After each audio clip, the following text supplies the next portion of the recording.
So hello guys, welcome back to my channel. So what we have here today is the most anticipated pickup truck of 2022. So what I have here is the 2023 Ford Ranger XL 4x4 manual. This is the new base variant of the Ranger lineup. Formerly it was the old Ranger XLS. You still can get the XLS variant, by the way. There are also two new variants of the new Ford Ranger. This XL and the new Ranger Sport. So of course, being the absolute base variant now of this Ranger, you have 16-inch steel wheels and halogen headlights all around. And this is the new design of the Ford Ranger. It looks like a baby F-150. Of course, being the base variant now, you get blacked out grille. Here, you still have a massive Ford logo here. Halogen headlights, they're really big, by the way. And to tell this is the absolute base variant, you don't have fog lamp down here. Here on the side profile, there's cladding here and there. It's a pickup truck.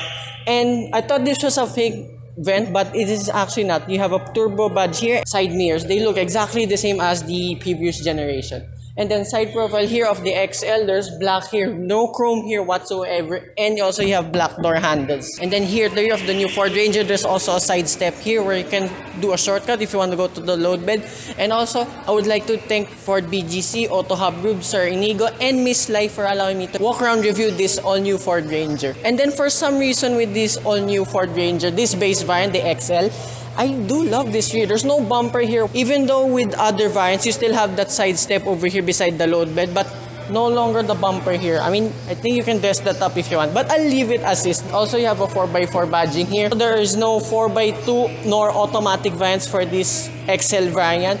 And being the XL base variant, there is no assist for the...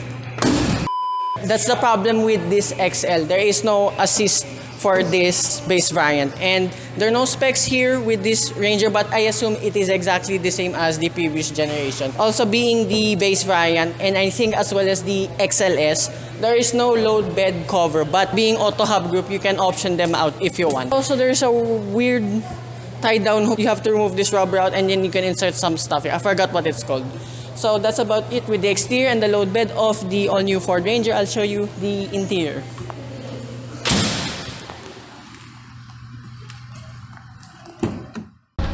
So this is the interior of the all-new 2023 Ford Ranger. And despite being a base model, you still have an 8-inch digital instrument cluster and the ever-famous 10-inch portrait touchscreen infotainment system here in the middle. I mean, for a base variant, I was expecting none of this to exist, to be honest. And also, opening the door, when I was checking out the interior here earlier on, these are the fanciest door handles I've ever seen. And also you have cup holders. There's a small one which doesn't fit my water jug, and there is another one for a big one that fits my water jug. And then you have two more here, center, they fit my water jug perfectly as well.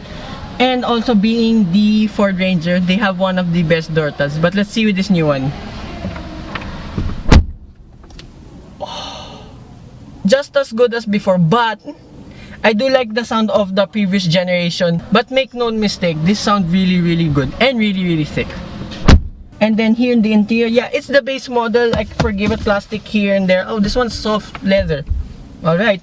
And then on the air conditioning vents, they have this honeycomb style-ish pattern. And then here in the dashboard, it's plastic as well, but visibility out front is excellent. The dashboard is really low, you can see the hood. And then there's also a gray trim here that stretches all the way out in the dashboard. There are a lot of cubby spaces here, like one here on the left side as well in the passenger side. Another one here, I don't know what you can fit here. I assume coins. And then one here, the dashboard that fits my phone perfectly. Glove box, pretty decent as well. And then the steering wheel, this is probably one of the hardest steering wheels I've ever touched. I mean, there's no squish in it at all. And then you have a blank space here with volume controls and your voice command button, and then adjustments for the infotainment system on the right side. But the steering wheel is all black, there's no chrome.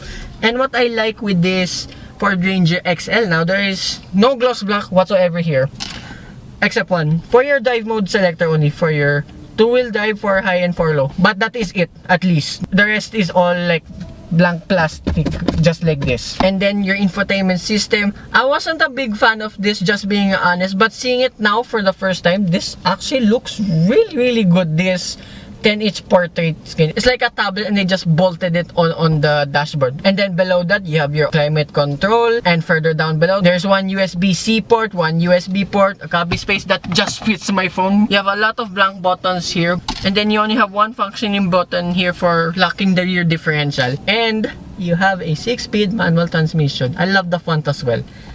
So it's a kind of like a long, it's a short throw for a pickup truck. And then clutch. Oh, that's pretty light. There's some weight in it, but the travel of it is pretty short. This base van is nothing short of features as well. There's even like safety reminders here on top of the dashboard. Just a little bit OC. I just wish it was more in the middle. And your center console box is plastic, but it's fine. You can fit a lot of stuff in it. There's a 12-volt socket as well inside there. And then above, you have your light controls, sunglasses holder, then visor. No mirrors whatsoever. Only for the passenger side. Ticket clip holder, only here for the driver side. Knowing a Ranger? Bummer. Oh, only other leather here that I found is around the handbrake. And then the seats here, despite being fabric, it is pretty comfortable to sit in. Bolstering, not that much, but it will still keep you in place, to say the least. And the only thing they carried out from the old Ford Ranger is these lock switches here in the door. That's about it. And speaking of, that's about it. I'll show you the back seats. So this is the rear of the all-new Ford Ranger. One complaint though for this base van, there's no side step. But that's literally it. Since this Ford Ranger has a taller ground clearance now, you might notice that ever so slightly getting up. And like in front, you have that fancy door handle. And then you still have the bottle holders on each side of the door. But none of the space fits my water jug. And then... oh, that sounds more like it. But, like as I said in front, the older Ford Ranger sounds just a little bit better. But the quality here is still excellent. And then same materials in front, plastic here and there. But at least you still have the soft pad here in your shoulder. And then space here in the back. This improved from before. This is my headroom and then knee room, feet room.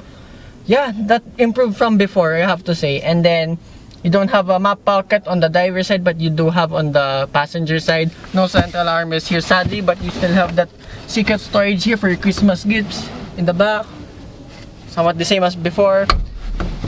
And then you have two ISOFIX anchor points on each side. And then here in the middle, there's a cubby space and one 12-volt socket, just like before. And then I noticed now, compared to before, the seats are more reclined now. So sitting here, despite also being fabric seats, they are really, really comfortable now.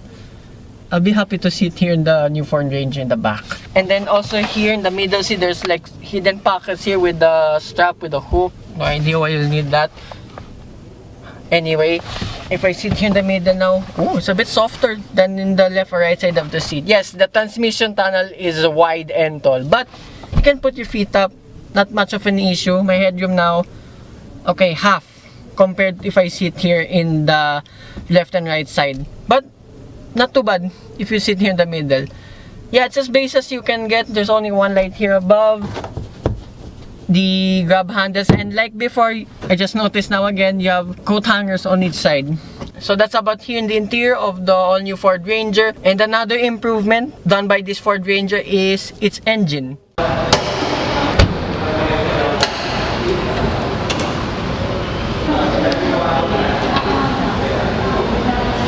So this is the engine of the all-new 2023 Ford Ranger. So for the XLT and below, you get a 2-liter single turbo 4-cylinder diesel engine that produces 170 horsepower and 405 Newton meters of torque. So that's 10 horsepower more and 20 Newton meters more than the previous generation. I mean for the XLS and the XLT models, because those were powered by the old 2.2 turbocharged engine. The rest of the lineup now, you get 2-liter single turbos for the XLT and below, while trucks get twin turbochargers. And also there's a built Ford Tough here embossment. I just saw that now.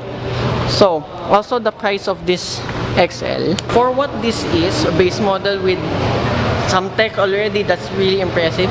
This starts at 1,198,000 pesos. This is probably one of the best valued pickup trucks ever, so I cannot wait to get my hands on this. I don't know what will be the demo unit here in Ford BGC though, but stay tuned for that. So this is as far as I go. Hope you enjoyed this walk around review. For the first time ever, I've been part of an embargo. So thank you again to Ford BGC, Auto Hub Group, Sir Inigo, and Miss Lai for allowing me to walk around review this all-new Ranger XL variant. So hope you guys like and subscribe, and I will see you with the full review. I don't know what variant, coming soon, hopefully. Bye-bye.